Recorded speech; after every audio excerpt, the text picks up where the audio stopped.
All right, YouTube, how you doing? Welcome back to the channel. It is February 28th. We got ourselves a Tuesday jam-packed with NBA games like we always do. We're going to jump into each and every game. I'm going to give you my lean. I'll give you what I'm thinking. We'll talk about the game, but my final plays, those will be in the pinned comment. I update it throughout the day. So if you're looking for what I'm actually going to be rolling with tonight and what I'm most confident in, those will be in the pinned comment. Make sure to check it out. We went 2-0 last night. We had the Magic Pelicans under and the Pistons and Hornets under. Both of those cashing. A little mini sweep there. Wasn't 3 games, but 2-0. We'll take the mini sweep. We've been on an absolute heater in February. It's February 28th. It's the last day of February. I almost don't want February to end. But yeah, I think we're going to crush March as well. But guys, before we jump into this video, make sure to hit that like button. We had almost 300 likes in yesterday's video. Let's see if we can get an easy 150 likes in today's video. And make sure to hit that subscribe button if you guys are new. Yeah, we're gonna jump into each game and let's go ahead and get going here. I mean, I will say this right off the bat: if I look tired, if I sound weird, if I'm stumbling over my words, it is super early right now, but we're getting the video out when we can, so hopefully you guys don't mind that. Hopefully I can actually perform here. But let's jump into the first game. We got Memphis taking on the Lakers in this one. Memphis 8-point favorites. Total sitting at 233.5. We did get news, I think it was last night, right, that LeBron James actually is going to miss some serious time with that foot injury. Anthony Davis is probable, and so is D'Angelo Russell is doubtful tonight here for Memphis. No major injuries. Steven Adams still out for them. 8.5 points is a lot to lean to lay if you are this Memphis team. They haven't really been playing well. Haven't covered in 3 of their last 4 games. They did, however, beat Denver. Was that a couple nights ago where Denver absolutely came out and flopped. LA coming off that win where they covered for us against Dallas just a couple nights back. I am a little weary of taking an LA team without LeBron, but I'm going to lean Los Angeles here. I think plus 8.5 is a decent spot for them with Anthony Davis playing. I don't think this becomes a final play. Honestly, if this spread was this spread and LeBron was playing, I would probably be on board to take this and probably be way more confident in this. That's just me being completely honest. But I just don't really trust Memphis right now for an 8.5 point spread. So this one, that is really going to stick at a lean. I highly doubt it becomes a final play. But as always, guys, keep an eye on the pinned comment to see if it does. In terms of a total, I see this one sticking in the 220s as well. So I'm going to go towards the high 220s, but I'm going to go towards the under in this one in terms of my lean, under 233.5. Moving on, we got the Hawks 6.5 point favorites here over Washington. Total also at 233.5 in their last 10 games here. The Hawks looking at a 5-5 against spread records. Washington 4-6 against spread, only 2-3 on the road in their last 5 against spread. Atlanta 3-2 in the last 5 at home here. They're 4-2 straight up in the last 6 games. They're playing decent basketball. Looks like Kristaps is going to be doubtful here tonight. Monte Morris is questionable. And then for Atlanta, no major injuries. They're coming off 2 straight wins. They didn't cover against Brooklyn, but it was a hard-fought, high-scoring game last time out. And then they beat Cleveland by an ass whooping, right? Was that last Friday or so? 136-119. It looks like this Hawks team does have what it takes right now, and they're playing good basketball. I hate to drop this big number, but I'm going to lean Atlanta here, the home favorite, minus 6.5 points. In terms of the total, I also, just like I said about the Lakers and Memphis game, I do think that this one sticks within the 220s, so I'm going to lean towards the under. Moving on, we got the Raptors taking on the Bulls here. Raptors 4.5 point favorites, total at 220.5. Last time they played was in November. Chicago won 111-97. They played earlier in November as well, and Toronto actually got that one. So they've split the 2 meetings that they've had this season thus far.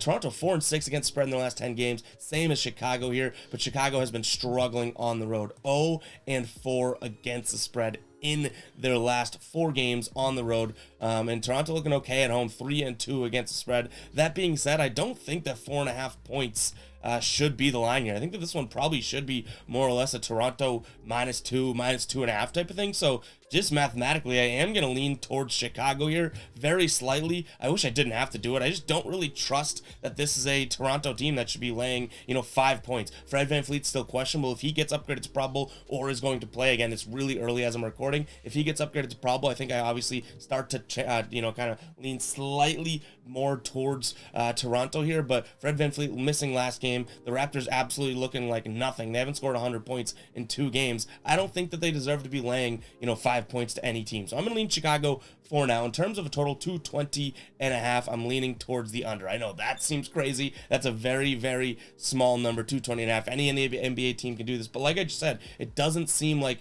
Toronto has been carrying their weight offensively, but their defense also has been good. I got to give them the credit where it's due. And then you look at Chicago, they've had 102 in less points in 3 of their last 5 games. So both these offenses struggling as of right now.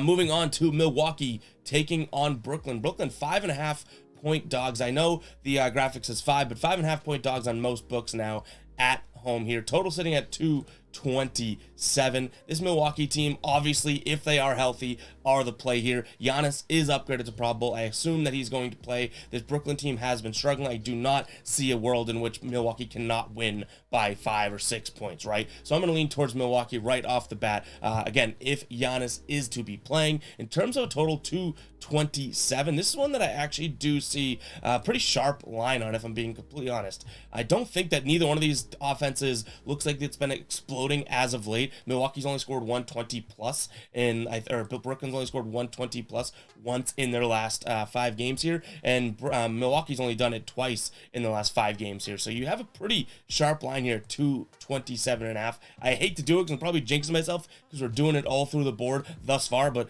I am going to lean towards the under again. I doubt that becomes a final play because I think that both these offenses at any given moment, right, can go out there and say, you know what, let's drop 120. And I shouldn't say that about Brooklyn anymore. I guess I'm kind of catching myself there. But Milwaukee can score 130 if they want to, or 125, and then it makes a 227 number look pretty damn small. So I'm going to lean towards the under, but I think it stays as a lean. Guys, before we do get into the rest of the slate, I do want to talk to you guys about potentially becoming ballers. Guys, we've had a bunch of new ballers, so thank you so much for that. What ballers are? The $2.99 membership on the channel, guys. And you know what? It's for support. It truly comes down to, do you want to support me? Do you want to support the channel? And that's what I thank you guys for. But at the end of the day, I do want to give you guys stuff back for that support, right? So what we're doing is each and every day, we're producing a spread model, a total model, a player points, rebounds, and assists model, and sending that your guys' way. You can incorporate it into your research. I always say no model is going to be 100% right, but it takes 100% of the bullshit out of the equation, right? So if you do want to incorporate those in your research, make sure to become a baller. $2.99 a month. We also have a 7-part series for ballers only on how to build an NBA model, and we have a player prop model building series coming out for ballers pretty soon as well. So make sure to click that join button. There's also a link in the description if you do want to support the channel. Cannot thank you guys enough if you do decide to become a baller here. Let's get the train back on the tracks, though. We got Sacramento traveling to OKC. The Thunder, 2.5 point dogs at home. Total sitting at 238, which is way up there. Last time they played was just a couple nights ago. Sacramento won 127 to 115. It hit the under here, finishing at 230, or the under of 239.5 last game. And last time they played prior to that, excuse me, see, I've told you guys, it's really early. Brain's starting to get foggy. It was January 20th. Sacramento won 118 to 113. So Sacramento's gotten both of the bouts here this season, which makes a little bit of sense. They are a very good team. I think they are probably a better team. Maybe they don't have the biggest of stars here, but one thing to note is both stars are potentially not playing. De'Aaron Fox is questionable. Shai Gilgeous-Alexander is out in this one. Sacramento has won covered 3 straight games against decent teams too. Portland, LA, the Clippers, and OKC. OKC struggling a little bit. They haven't covered, they haven't won 4 out of the last 5 games. Without Shai Gilgeous-Alexander, I don't see how you could trust the Thunder, to be completely honest. So I'm going to lean towards Sacramento. And even though I said that under hit last time they played, and that is a huge, massive number, I am also going to lean towards the over here. Now, a lot of data is probably being skewed on a lot of sites due to the fact that the Kings had like 175 to 174 game, so we have to take that into account when we have all these models built and whatnot. But I do still think that this one is a chance, has a chance to go over. So I'm going to lean towards Sacramento on this one and the over. I hate looking at games that are this high of a number, right? But that's why I'm leaning. Moving on, we got Denver taking on the Rockets, which probably is going to be a tough game. Rockets 10.5 point favorites favorites. Yikes! Imagine that. 10.5 point dogs at home. Total sitting at 232 right now. Last time they played was in November. Denver won by 20 points here. They also played, I think, a couple days before that, and they won by nearly 20 points. Again, in their last 10 here, Denver playing pretty good basketball, 7-3 against the spread, and Houston not playing that well, 4-6 against the spread compared to their 1-9 record straight up in the last 10. But one thing to note is 3-1 against the spread in their last 10 games, or sorry, in the last 4 home games. So is that too big of a number? Like, we're doing it. We sounded the cycle alert alarm.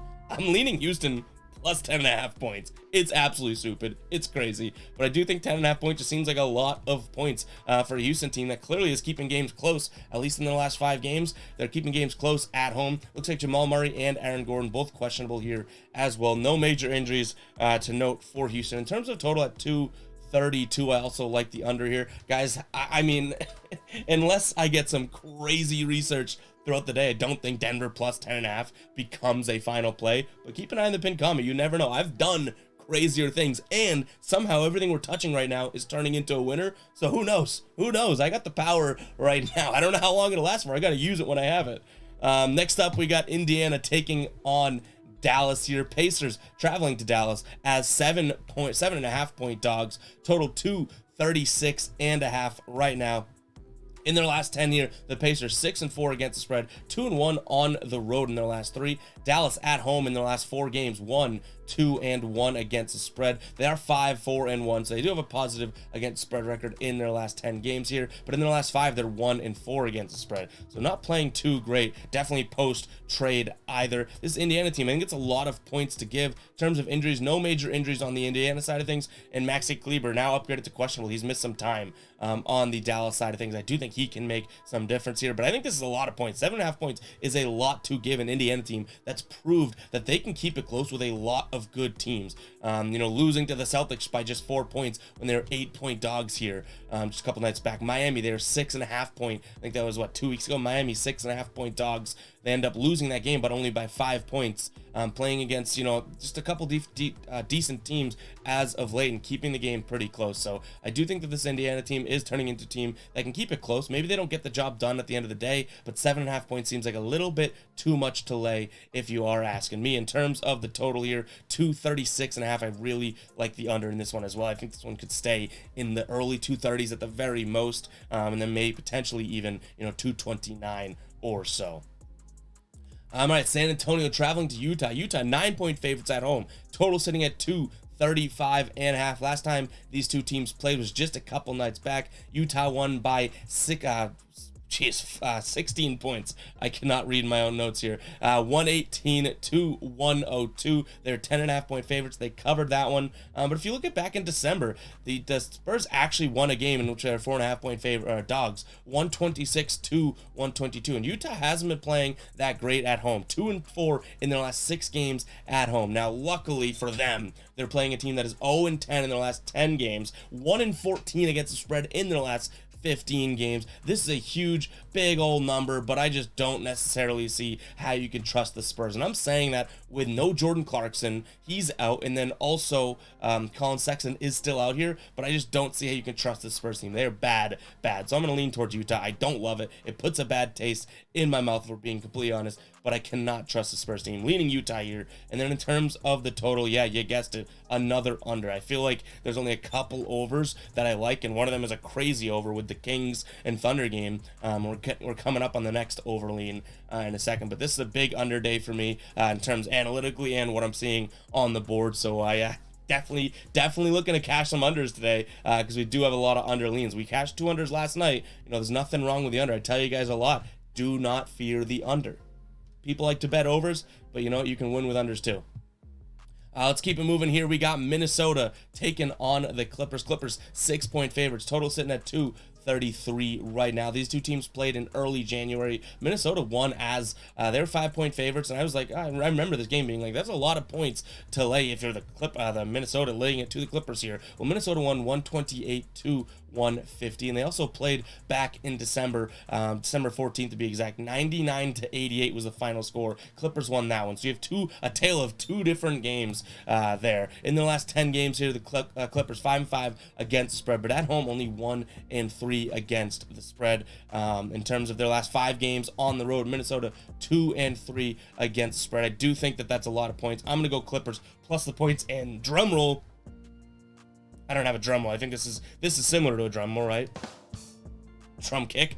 Drum roll there. We got an over finally. I do like the over just slightly in this game at 233. I can see this one getting to like 235 or so, which is not a very high margin in terms of the numbers that I've crunched, but that's where we're going to lean. Minnesota plus the 6 points and the over in this one. And then in terms of the last game here, Portland traveling to Golden State. You got to go to Golden State's injury report always. Steph Curry obviously still out. Draymond Green upgraded to probable. Andrew Wiggins is questionable. For Portland here, Nurkic still out, and Anthony Simon still out. No major injury updates there. 4 points though, that is not that much to cover. I do think we still see a Golden State team who can clearly win games. They came back and won and covered for us, what was that, 2 nights ago, without a bunch of guys, right? It's a Klay Thompson show type of thing. So I do think that this is a good number for them. I'm going to lean Golden State here. I think they could be 5-point favorites in this game. I haven't really seen much out of Portland as of late, other than Damian Lillard dropping 71, which is absolutely crazy. But I'm going to lean Golden State here minus the 4 points. Then I'm also going to take a peek at, you guessed it, the under, guys. That's just the way the cookie crumbles. I'm not trying to force unders today, but yes, I do realize that I leaned 8 unders, I believe, out of the 10 games on the slate. But again, I'm not trying to do that. That is just the way the research crumbles. So hopefully you guys do appreciate the video. Keep an eye on the pinned comment. Hit that subscribe button if you are new. But yeah, back to the pinned comment. Make sure to keep an eye on that. That's where the final plays are. I update that throughout the day. And let's have another winning, positive day. I'll catch you guys in the next one, all right?